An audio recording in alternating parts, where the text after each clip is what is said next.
Favourite serials இனி டிவிக்கு முன்பே சன் நெக்ஸ்ட் ஆப்ல ஜாலியா எல்லாருக்கும் முன்னாடியே பாருங்க. இப்பவே சன் நெக்ஸ்ட் ஆப்பை டவுன்லோட் பண்ணி சப்ஸ்கிரைப் பண்ணுங்க. என்கிட்ட கூட உன் பேரை போடாம விட்டது தப்புன்னு தான் பேசிட்டு இருந்தாரு. நீ சின்ன கேரக்ட புரிஞ்சுக்காம இருக்க தாயி. அவரு உலகத்தை சுத்தி வர முருகன் இல்ல, உட்கார்ந்த இடத்துல காரியத்தை சாதிக்கிற விநாயகரு. இங்க வரு, அவரு நினைச்சாருன்னா இந்த ஜில்லாவே விலைக்கு வாங்குவாரு. இதெல்லாம் ஒரு கொசுறு விஷயம் தான். ஆனா எனக்கு இப்பதானே பயமா இருக்கு. என் பேரு பத்திரிக்கையில இல்லன்னதும் மத்த யாருக்கு எப்படி இருந்துச்சோ தெரியாது. எனக்கு ரொம்ப சந்தோஷமா இருந்துச்சு. அப்பாடி நம்ம பக்கம் வரவே மாட்டாங்கன்னு நினைச்சேன். ஆனா இவர் இப்படி பண்ணிட்டாரு. என்ன ஆத்தா, பத்திரிக்கையில உன் பேர் இருந்தா என்ன இல்ல என்ன நினைக்கிறது உன்னோட பெருந்தன்மை. இந்த வீட்டுல இருக்கிற எல்லாருடைய பேர் இருக்கும்போது என் பொண்டாட்டியோட பேர் இருந்தாகணும்னு நினைக்கிறது சின்னையாவோட உரிமை. அதை நீ எப்படித்தான் தப்புன்னு சொல்ல முடியும்?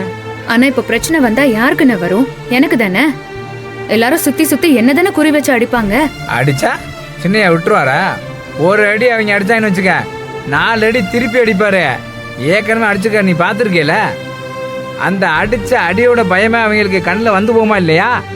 இங்கே வருதா, நீ பழைய மாதிரிலாம் பயந்துட்டு கிடக்காத. ஓ மேல யார கைய வச்சா சின்னையா சிங்க மாதிரி சீறி வந்து நிப்பாருன்னு எல்லாருக்குமே தெரியும். நீங்க என்ன வேணா சொல்லுங்கண்ணே, அடுத்து என்ன நடக்குமோன்னு எனக்கு தான் ஈரக்கொலையே நடுங்கி போகுது.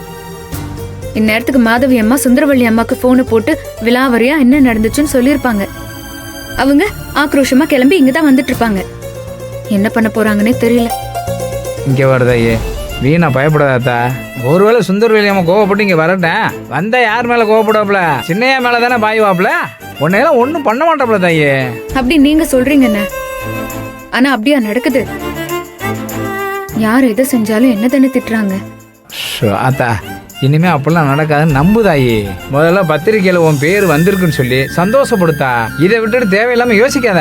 நீ இந்த வீட்டு மருமகனை இந்த பத்திரிக்கை மூலமா இந்நேரம் ஊரெல்லாம் தெரிஞ்சிருக்கும்ல. இங்கே வருதா, சும்மா வேலைக்காரின்னு சொல்லிக்கிட்டு இருந்தாங்கல்ல, இப்ப அவங்க கையாலே ஊரெல்லாம் இந்த பத்திரிக்கை வைக்கிற மாதிரி ஆகி போச்சுல. அதுக்கு என்ன அர்த்தம்? மொத்தத்துல அவங்கள ஒன்ன இந்த வீட்டு மருமகனை ஏத்துக்கிட்டான்னு அர்த்தம். ஆத்தா, கெட்டதுலயும் ஒரு நல்லது நடந்துருச்சுன்னு நினைச்சுக்கத்தா. கண்டது கழிதெல்லாம் நினைக்காத தாயே. எப்படி இது நடந்துச்சு? நான் தான் தப்பு பண்ணிட்டேன். செக் பண்ணிருக்கணும். ஹலோ சுந்தரவள்ளி, நிஜமாவே உனக்கு ரொம்ப பெருந்தன்மைதான். நீ இவ்வளோ தூரம் மாறி இருப்பேன்னு நான் நினைச்சு கூட பார்க்கல. என்ன விஷயம்? இல்ல, இன்விடேஷன்ல உன் மருமக நந்தினியோட பேரையே போட்டிருக்கியே, அதுவும் மத்தவங்க பேரை விட பெருசா நல்ல போல்டான லெட்டர்ஸ்ல போட்டிருக்கியே. அந்த அளவுக்கு உனக்கு உன் மருமக பிடிச்சு போயிட்டாளா? பரவாயில்ல சுந்தரவள்ளி, என்னதான் வேலைக்கார பொண்ணு கழுத்துல உன் பையன் தாலி கட்டிட்டான்னு கோவம் இருந்தாலும் அதெல்லாம் விட்டு கொடுத்து உன் மருமகளா ஏத்திக்கிட்டியே. நிஜமாலே ரொம்ப பெரிய விஷயம்தான். நான் அப்புறம் பேசுறேன்.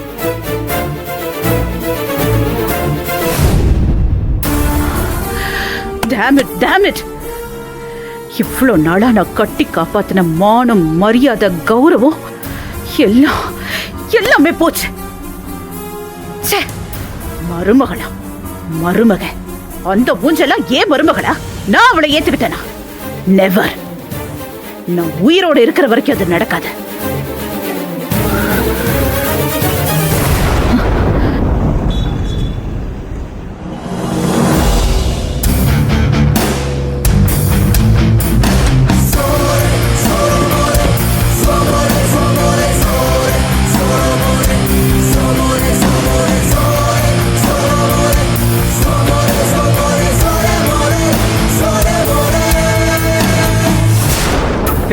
ஹே நந்தினி, என்ன சார்? என்னாச்சு? எப்போ வருவீங்கன்னு உங்களுக்காக தான் சார் காத்துட்டு இருக்கேன்.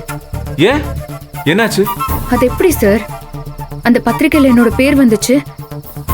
நேத்து ராத்திரி கூட இல்லையே. விடிஞ்சு எழுந்திருச்சு பார்த்தா எப்படி பேர் வந்துச்சு? நான் சும்மா மாயாஜால வித்த கத்துக்கிட்டு வர வச்சேன். எப்படி? சும்மா விளையாடாதீங்க. தன்னால வருமா நந்தினி? எல்லாம் நைட்டோட நைட்டா நம்ம பண்ண ஏற்பாடு தான். நினைச்சேன் உங்க வேலையா தான் இருக்கும்னு நினைச்சேன். அப்புறம் இந்த வீட்ல உன் பேரை பத்திரிகையில போட்டு ஆகணும்னு வேலை செய்ய வேற யாரு இருக்கா? ஏன் அப்படி பண்ணீங்க? நானே நல்ல வேலையா பத்திரிக்கையில பேர் போடாம விட்டாங்கன்னு எவ்வளவு நிம்மதியா இருந்தேன். ஆனா நீங்க இப்படி பண்ணி வச்சிருக்கீங்க. அது எப்படி நந்தினி? அவங்க வேணும்னே பிளான் பண்ணி உன் பேரை மட்டும் விட்டுட்டு மத்த எல்லாரோட பேரையும் வச்சு இன்விடேஷன் அடிப்பாங்க. சும்மா இருக்கிற மாதிரி அது என் காதுல கேட்கிற மாதிரி எல்லாரும் முன்னாடியும் படிச்சு காமிப்பாங்க. அதை கேட்டு நான் அமைதியா இருக்கணுமா? ஒருவேளை காதும் காதும் வச்ச மாதிரி எனக்கு தெரியாம செஞ்சிருந்தா கூட இட்ஸ் ஓகே. ஆனா எனக்கு தெரிஞ்சதுக்கு அப்புறம் நான் சும்மா விட்டேன்னு வையேன், அப்ப அடியோட என் மேல இருக்கிற பயம் போயிடும்ல. எப்படியாவது ஏதாவது ஒரு பிரச்சனை வந்துட்டே தான் இருக்கு. ஒரு வாரத்துக்காவது இந்த வீட்ல பிரச்சனை வராம இருந்திருக்கா? எப்பவும் ஏதோ ஒரு சண்டை சச்சரவு. பெரும்பாலும் சண்டைக்கு காரணமா நான் தான் இருப்பேன். இல்லைன்னா என்ன இழுத்து விட்டுருவாங்க. அவங்க மறந்தாலும் இப்போ செஞ்சிருக்கீங்களே, இந்த மாதிரி நீங்க எதையாவது இழுத்து விட்டுருவீங்க. எதுவும் செய்யாம நடக்கட்டும்னு ஒரு மாசமாவது வேடிக்கை பாருங்களேன். அது ஏன் குணம் கிடையாது நந்தினி. என்னால இந்த மாதிரி நடக்கிறது எல்லாம் வேடிக்கை பார்த்துட்டு இருக்கவே முடியாது. அப்புறம் இந்த பத்திரிக்கை விஷயம்லாம் ஒன்றும் சும்மா கிடையாது நந்தினி. அது இந்த வீட்ல நீ யாருங்கிற அடையாளம், நந்தினி யாருன்ற அடையாளம். அதை அவங்க அழிக்க பாக்குறாங்க. அதை என்னால போனா போட்டுலாம் விட முடியாது.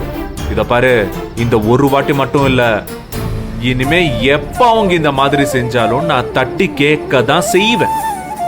ஓகே, இத பத்தி நீ ஒன்னும் கவலைப்படாத. வா உள்ள போலாம், வா வா உள்ள போலாம் வா. சூர்யா நல்ல பிளான் பண்ணி ஆப்ப வச்சுட்டான். அம்மா இப்ப செம்ம டென்ஷன்ல வர போறாங்க. ஏமா, நான் தான் அப்பவே சொன்னேன்ல, சூர்யாவை நம்பவே முடியாதுன்னு. சைலண்டா இருக்கிற மாதிரி இருந்துட்டு எல்லா வேலையும் முடிச்சிட்டான். இது எல்லாத்தையும் விட கொடுமை, அந்த பத்திரிக்கையை என் அம்மா கையாலேயே கொண்டு போய் வீடு வீடா கொடுக்க வச்சிருக்கான். அதான் அம்மாவை ரொம்பவே கோவப்படுத்திருக்க.